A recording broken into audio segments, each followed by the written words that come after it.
écoutez le balado d'Évolution canine, la référence francophone en termes de comportement canin. Mon nom est Andréane Garneau et ensemble, nous naviguerons les idées reçues et les concepts complexes concernant le domaine animal.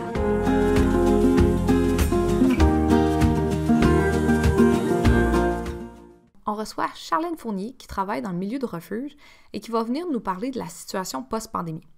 Est-ce que les refuges sont toujours aussi vides? Est-ce que le niveau d'abandon a changé?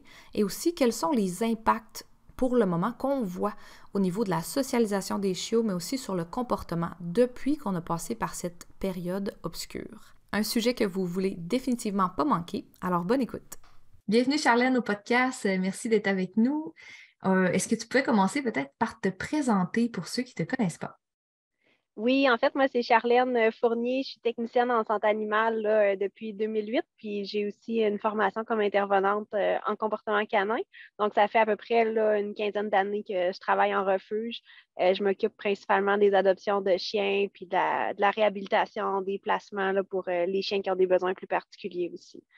Ah, super. Donc, les trois, tu travailles en refuge, tu es technicienne, puis tu as le côté médical, puis en plus, tu as le côté intervenant en comportement. C'est bien Ouais. compris, c'est vraiment intéressant. Vu justement que tu travailles dans les refuges, pendant la pandémie, on a beaucoup entendu parler un peu du fait qu'il y a beaucoup de gens qui ont adopté. Qu'est-ce que tu peux nous donner un peu ton opinion sur, en fait, comment tu as vu ça avant la pandémie, qu'est-ce qui se passait pendant et après?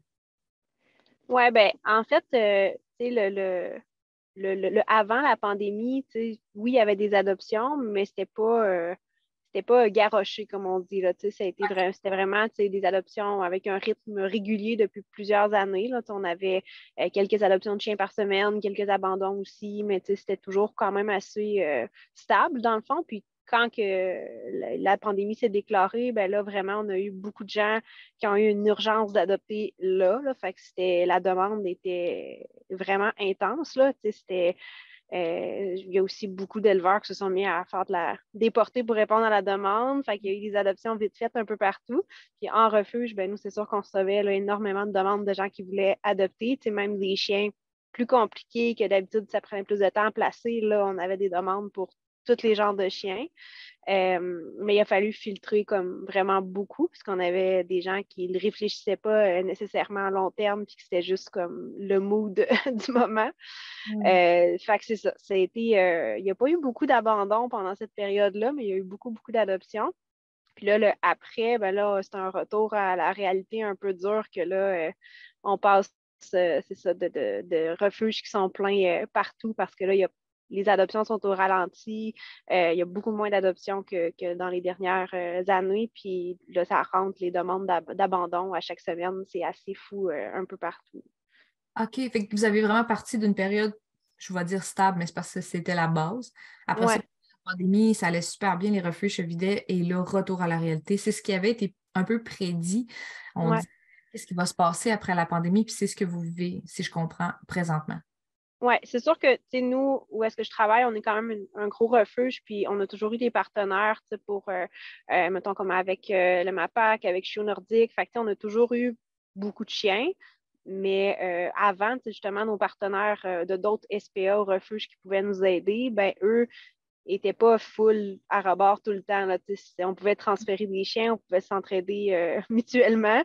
Mais là, dès que j'appelle quelqu'un, c'est plein partout. Puis c'est de même à la grandeur du Canada. Ce n'est pas juste au Québec. Là, même les rescues avec qui je faisais affaire en Ontario, en Nouvelle-Écosse, tout le monde est comme full, full, full, full, full. C'est ça qui a changé. C'est ça, beaucoup, au point qu'avant, on prenait des abandons d'autres municipalités de l'extérieur, là, des territoires qu'on ne dessert pas. Puis là, on a dû mettre un frein là-dessus présentement parce qu'on a trop à gérer juste avec les chiens de notre région, là, dans le fond. Fait que, il faut donner des rendez-vous aux gens pour venir abandonner leur animal. Souvent, les rendez-vous vont comme 2 à 4 semaines plus tard si on veut gérer un peu la place qu'on a parce que on a quand même un contrat de fourrière aussi. On a des animaux qui doivent, errants qu'on doit localiser puis qu'on ne peut pas remettre à plus tard. Fait qu'il faut quand même faire une plus grosse gestion de nos places disponibles qu'avant. Ah, ça doit être difficile pour vous, tu sais, de partir de ça allait bien à ça. Est-ce que tu as un chien, une histoire, un cas que tu voudrais partager concernant le retour post-pandémie? Peut-être un cas que tu as un chien qui, je sais pas, il a été adopté peut-être, je sais pas, pendant la pandémie? Ben, en fait, tu sais, je dirais que moi, j'ai pas eu de retour à cause de la pandémie dans mes adoptions qu'on a fait au refuge parce qu'on a vraiment, tu sais, nous, on n'a pas changé. C'est pas parce que les gens étaient pressés puis qu'ils voulaient un chien pour hier puis n'importe quel chien que nous, on a changé notre façon de faire puis nos protocoles. Puis on s'assurait quand même que ce soit des adoptions réfléchies, des bons matchs avec la famille puis que ça soit responsable puis vu pour les 10 prochaines années puis pas juste pour les 6 prochains mois, là. Fait que, tu sais, oui, on a eu des retours de chiens comme on en a occasionnellement, mais je ne peux pas dire que c'était causé par le après, le post-pandémie. Ce qu'on a eu, par contre, c'est beaucoup des chiens, des jeunes chiens adoptés chez des éleveurs moins éthiques ou sur Kijiji, Facebook, entre autres la fameuse mode des bergers australiens. Là. Ça, on a eu pas mal avec des gens qui n'étaient pas renseignés sur le type de chien qu'ils adoptaient et qui n'avaient pas le chien adapté à leur famille du tout. Là. Je pense entre autres à un petit berger australien de même pas 9 mois qui est arrivé au refuge. Il est né pendant la pandémie. Il n'y a eu aucune socialisation. Il voulait manger tout le monde. Il était déjà sous médication. C'est ça. C'est plus difficile après là, de réhabiliter ce type de chien-là. Il a été quand même transféré avec un de nos partenaires en Ontario. Puis ça a pris plusieurs mois de réhabilitation, mais là, il va bien. Mais c'est ça. C'est ce genre de cas-là qu'on a eu beaucoup. Puis les gens n'avaient pas de ressources parce qu'ils recontactent la personne qui leur a vendu le chien, puis elle refuse de reprendre l'animal, là, dans le fond. Ouais, quand on a des éleveurs, des fois, qui sont, comme tu disais, pas éthiques, Mm-hmm. pas poétiques, pas éthiques, pour que les personnes comprennent bien. On n'a pas des fois de feedback avec eux, puis les clients se retrouvent un peu perturbés. Vu qu'on parle des problèmes de comportement, c'est quoi la tendance, peut-être que soit vous avez vu au refuge ou avec les autres, concernant les problèmes fréquents qui ont été peut-être entraînés par la pandémie, que vous avez l'impression qu'ils sont plus vus souvent, là? Ben, beaucoup d'anxiété de séparation. Les chiens ont été habitués à des gens en télétravail, fait qu'ils avaient tout le temps de la présence ou presque. Là, il y a beaucoup de gens, ben, il y en a que oui, le télétravail va rester permanent, mais il y en a beaucoup qui sont retournés au bureau, puis là, se retrouvent avec un chien qui n'est pas habitué de rester tout seul, en tout cas, du moins pas 7-8 heures par jour, puis que là, c'est la crise à la maison, ou avec des chiens comme c'est plus demandants, puis qui pouvaient avoir un horaire un peu plus flexible pour dépenser toute l'énergie du chien, le stimuler adéquatement, puis que là, avec le retour au bureau, si, mettons, il travaille plus loin de la maison et tout, ben là, ça devient difficile à gérer. Fait que c'est beaucoup ça, là, des chiens qui ont développé de l'anxiété. Puis sinon, beaucoup de chiens réactifs, chiens, mettons, qui sont agressifs avec les visiteurs parce que les gens ont pas socialisé, puis qui ont été comme tout seuls avec leurs chiens pendant la pandémie, puis pas de visite à la maison. Là, fait que pas de possibilité non plus de cours d'éducation en groupe. Fait que ça fait des chiens qui n'ont rien vu puis qui réagissent beaucoup face à tout ce qu'ils ne connaissent pas. Beaucoup de défis hein, qu'on n'avait peut-être pas imaginé suite à la pandémie, mais que vous vivez, là, vous devez être directement dedans. Les chiens ont grandi. Là, on commence à voir des choses qui ressortent. Ouais. Tu disais tout à l'heure que les refuges sont beaucoup saturés. C'est quoi l'impact que ça a, soit sur votre travail ou avec les clients, j'imagine, ils doivent trouver ça difficile. Tu disais, il y a des rendez-vous. Parfois, si la personne ne peut plus conserver son chien, ben, elle peut devoir Ouais. attendre quelques semaines. Oui, c'est ça. C'est qu'avant, on pouvait des fois aider plus rapidement, mais là, si on n'a pas de place, on n'en a pas, puis on ne peut pas en inventer non plus. Fait que là, on n'a pas le choix c'est ça, donner des rendez-vous aux gens pour qu'ils attendent, puis qu'on a, mettons, un maximum de temps d'abandon de chien qu'on prend par semaine. Fait que c'est ça. On n'a pas le choix de le faire comme ça parce que, on a quand même nos autres contrats à respecter avec les villes pour les animaux errants. S'il y a des animaux de saisie qu'on doit héberger, ben, on se doit quand même de se garder là, tout le temps quelques places de disponibles pour ces cas-là qui n'arrêtent pas non plus. Tandis que le chien qui est quand même en sécurité dans sa maison, ben, on essaye que les gens soient prêts à le garder encore au moins quelques jours à quelques semaines, là, le temps qu'on libère une place. Puis des fois, ben, ça fait en sorte au moins que les gens peuvent voir d'autres options qu'ils n'avaient pas vues sur le moment, puis que là, on les rappelle pour confirmer le rendez-vous. Puis ils ont déjà trouvé une autre famille ou ils ont consulté, ils ont décidé de le garder. Fait que c'est pas mauvais non plus que les gens prennent un peu de temps de réflexion avant de abandonner l'animal plus sur un coup de tête ou sur le coup de l'émotion parce qu'il vient d'arriver quelque chose avec le chien. Là. Ah, mais c'est vrai que j'avais pas pensé à cette partie-là où les gens vont peut-être plus vraiment, ils n'ont pas le choix. C'est bon, le chien peut pas Ouais, partir. Ils ont un deux ouais, semaines exact. avec, ils peuvent vraiment C'est sûr que je peux comprendre la notion d'urgence de l'enfant qui est après mourir d'une crise d'allergie à la maison, puis il faut que le chien sorte. C'est sûr qu'on est quand même, il y a moyen de moyenner, là, on est quand même capable d'être compréhensif pour ce genre de cas-là, mais si c'est pas quelque chose qui est un danger absolu pour un humain ou un autre animal de la maison, ben effectivement, on demande aux gens de patienter, puis souvent, ça fait réfléchir aussi un peu les gens avant d'abandonner l'animal. Puis est-ce que dans le refuge où tu travailles ou dans d'autres refuges, il y a beaucoup de familles d'accueil qui peuvent parfois vous aider puis diminuer la pression dans le refuge? Non, on n'a pas, en fait, à part à l'interne, on a très peu de familles d'accueil pour les chiens. En tout cas, pour les chats, oui, on a un bon réseau parce que c'est plus facile à placer puis à héberger, mais pour les chiens, la quantité de chiens qu'on reçoit, puis c'est souvent que c'est des cas plus problématiques au niveau de la santé ou du comportement, c'est encore plus compliqué souvent de les gérer en famille d'accueil que de les gérer sur place avec le vétérinaire sur place, puis les protocoles des fois un petit peu plus sécuritaires quand même pour les manipulations des chiens que s'il est dans une famille puis que c'est ça qui peut arriver plus facilement un accident. Fait on n'avait pas un gros succès avec les familles d'accueil. La plupart voulaient tous des chiens parfaits, qui aiment tout le monde, puis qui ne seront pas trop compliqués, qui sont propres. Fait que là, ça faisait en sorte que c'est ça, on plaçait des chiens en famille d'accueil, puis qu'il fallait qu'ils sortent dans la semaine qui suit parce que finalement, la personne n'avait plus tant le goût de gérer le chien. Ou sinon, ben, c'est ça, les familles d'accueil plus sérieuses qu'on avait, ben, ils ont fini par adopter les chiens qui avaient en famille d'accueil, fait qu'on perd notre famille d'accueil. Fait que, non, c'est ça, à date, c'est plus gagnant quand même quand on les gère sur place, puis qu'à la place, on les transfère en rescue, qui, eux, prennent vraiment un petit volume de chiens à la fois.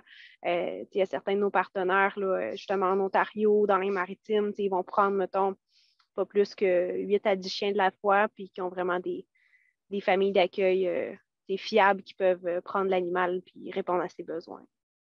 Ah, ben, j'avais jamais pensé à ce point de vue-là, que la famille d'accueil, c'est pas nécessairement la chose à. Dans ma tête, je me disais, ben, c'est la solution pour tous les refuges qui sont pleins. Mais trouvons plein de familles d'accueil, puis ça va être tout beau, tout parfait. Mais non, c'est des gens, des fois, qui n'ont pas l'expérience, qui peuvent pas nécessairement gérer le chien, ou qui vont pas apprécier, soit se faire détruire des meubles ou de l'urine. Ouais. J'avais Mhm. ce côté-là. Tu disais tantôt, il y avait des options que vous proposez aux familles si jamais ils ont un chien qui veulent relocaliser. Soit, j'imagine, avant même de donner le rendez-vous, vous posez des questions, vous donnez des options. Tu les as énumérées rapidement. Est-ce que tu pourrais développer un petit peu plus là-dessus?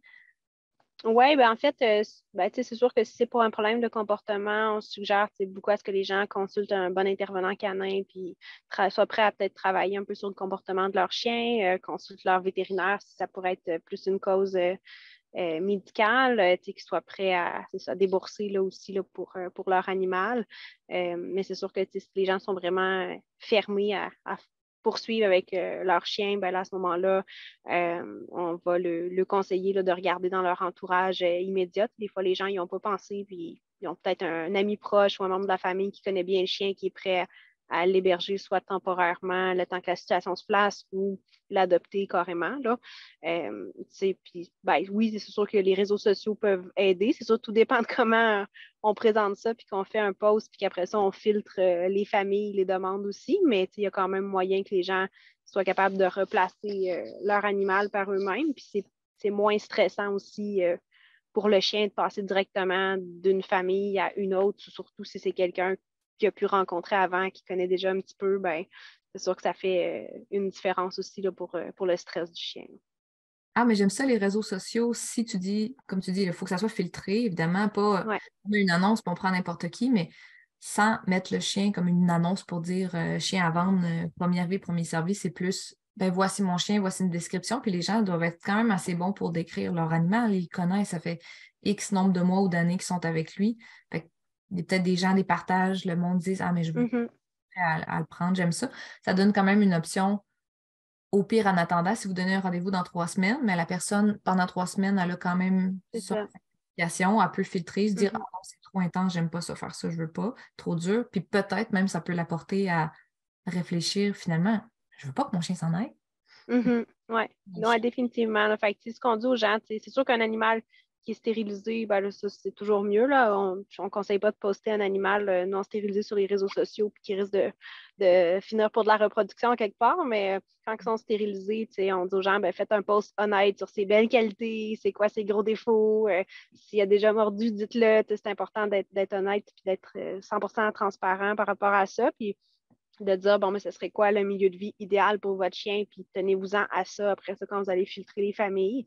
Puis, tu sais, ben, les gens peuvent demander à aller visiter où est-ce que le chien va habiter, ou peuvent dire aux gens, ben, viens le rencontrer 2, 3 fois, le promener, passer du temps avec, voir si ça clique. Fait que c'est souvent une transition plus douce pour l'animal si les gens sont prêts à faire ce bout de chemin-là. Puis, je me dis, ben, c'est ça, un animal, ça devrait, tant qu'à moi, être une responsabilité pour le reste de sa vie. Fait que si on choisit de s'en départir avant, ben, tant qu'à moi, ça fait aussi partie de nos responsabilités d'essayer de le replacer par nous-mêmes. Là. Les refuges, les SPA, ça devrait être juste le tout dernier recours. J'aime que tu dis de mettre une description de la famille idéale puis de s'en tenir, parce que si on ne décrit pas la famille idéale, bon, on ne s'est pas posé la question. On va arriver avec une famille puis on va avoir tendance soit à l'accepter parce qu'on va te biaiser. Ah, on aime bien la personne, Ouais. elle a l'air gentille. Mais d'avoir vraiment des critères, de poser les questions. Par exemple, pas d'enfants jeune âge. La personne a dit j'ai des enfants jeune âge, mais ça, non, ça ne remplit pas les critères. Ça va être plus facile pour eux de sélectionner. Mhm. Puis c'est intéressant que tu dises les SPA pourraient être en dernier recours, puis c'est vrai, ou les refuges, ou tous les organismes, si les gens pouvaient les replacer, on ne pense jamais à ça, j'ai l'impression, puis c'est peut-être pas vrai, mais j'ai l'impression que la première chose qu'on pense, c'est un refuge. Et Ouais. ensuite, si on est pris là, on fait nos démarches. Peut-être aussi parce que c'est difficile, je le comprends, là, je ne veux pas, pour ceux qui nous écoutent, minimiser le stress que ça nous met, nous, de devoir parler notre animal de son départ, puis de négocier avec quelqu'un presque, là, Mhm. la relocalisation. Justement, les chiens qui ont mordu. Si on a un Mhm. chien qui a, même si ce n'est pas nécessairement des lésions sérieuses, c'est quoi que vous recommandez? Ou par exemple, l'anxiété de séparation, est-ce qu'il faut le dire? Qu'est-ce que vous dites aux gens là, quand ils relocalisent? Ouais. Ouais, ben pour, mettons, les cas d'anxiété, c'est sûr qu'on leur suggère de choisir des gens, soit à la retraite, qui travaillent de la maison, ou un camionneur qui amène son chien partout avec lui, mais de vraiment choisir quelqu'un qui va être capable de ne pas laisser l'animal seul, mais qui va être aussi au courant de la problématique dès le départ pour qu'il puisse travailler ça avec le chien, puis consulter surtout là, par la suite s'il veut sensibiliser les chiens à rester seuls. Mais oui, c'est sûr qu'on leur explique un peu ce que ça prend pour leur futur chien. Puis c'est sûr que ben pour leur chien, c'est-à-dire qu'ils ont pour les futurs propriétaires. Mais c'est sûr que si c'est un chien qui a mordu, ben là, c'est un petit peu plus touché. C'est sûr que si le chien il a été évalué par la ville suite à une plainte pour morsure, puis qu'il y a un degré de dangerosité, des conditions de garde, ben c'est sûr que là, ça doit suivre le chien dans la nouvelle famille. Fait que là, c'est sûr que des fois, c'est plus compliqué de les replacer parce que, bon, les gens ne sont pas tout le temps chauds à l'idée d'adopter un chien qui vient avec un paquet de conditions.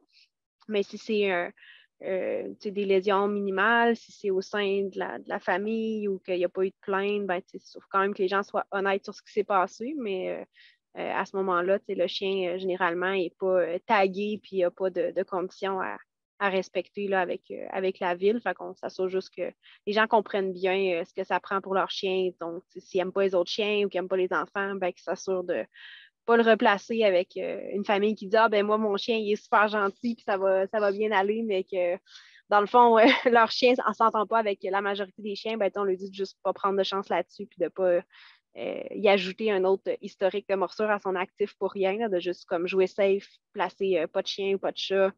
Les enfants aussi, prévoir que s'ils placent avec un jeune couple, ben, qu'ils posent la question est-ce que bébé à venir dans les prochaines années? Parce que si c'est ça qui a causé le problème, ben, on ne veut pas que le chien soit chez lui juste 2 ou 3 ans puis soit obligé d'être relocalisé encore après. Oui, bien l'honnêteté, je pense que ça gagne toujours. C'est vraiment, vraiment important. Puis il doit avoir un côté, comme tu disais, légal sur la dangerosité. Un chien qui a été flagué, qui a été Mhm. étiqueté dangereux, on ne peut pas sûrement dire ah, on lui trouve une autre famille, puis on dit rien, puis on espère qu'ils ne seront pas au courant. Là, ça doit être un suivi. Oui, exact. Mais je comprends que les refuges en ce moment, vous débordez, vous êtes un peu à bout de souffle. Fait qu'est-ce que tu avais une recommandation, un conseil ou justement autre de ce qu'on a parlé pour vous aider? Qu'est-ce que les gens pourraient faire concrètement pour donner un petit coup de pouce au refuge? Ben d'un, s'assurer de stériliser leurs animaux, ça serait ma première recommandation parce que j'en vois beaucoup qui ont été séduits par le fait qu'ils peuvent faire des sous avec la vente de chiots, puis que là, se sont improvisés éleveurs. Puis, c'est ça, les chiens de bon éleveur éthique, c'est pas ceux-là que je reçois à la SPA ou en refuge. Là, ces chiens-là, d'un, les éleveurs les reprennent. Puis de deux, ben, avec les listes d'attente et tout qu'ils ont, puis le filtre qu'ils font des familles, ben, leurs chiens, ils sont placés souvent pour la vie dès qu'ils naissent. Là, tandis que ceux qui se sont improvisés un peu éleveurs, qui vendent ça un peu à n'importe qui, n'importe comment, ben, c'est ces chiens-là qui peuplent les refuges. Fait que oui, la stérilisation, c'est important. Au niveau propriétaire, ben, de bien se renseigner sur la race qu'ils veulent adopter avant de prendre la décision de prendre le chien, parce qu'on en a tellement qui... c'est juste des mauvais matchs, ça va beaucoup plus loin que bon chien, mauvais chien, bonne famille, mauvaise famille. Là, souvent, c'est juste pas le bon match, puis ce chien-là peut shiner à son plein potentiel dans une autre famille, puis ça marche pas pantoute dans une autre. Fait que c'est aux gens à se renseigner avant de prendre la responsabilité d'un animal. Puis on encourage de plus en plus les gens à prendre une assurance aussi pour leurs animaux, pour la santé, parce que c'est de plus en plus cher les soins vétérinaires, on va se le dire. Puis ben, ça, c'est une cause d'abandon aussi souvent. Les gens, un animal qui requiert plus de soins, qui se blesse, puis ben, finalement vont le céder à un refuge parce qu'ils n'ont pas les moyens de le traiter, alors que s'il y avait eu une assurance, ça règle bien des soucis. Fait que ça, c'est important. Puis de bien partir son nouveau chien en prenant des cours d'éducation. On a beau avoir toute l'expérience du monde, ça vaut quand même la peine de sortir son chien, le socialiser, donc faire un petit cours avec lui, cours de maternelle, cours de base, c'est sûr que c'est toujours recommandé.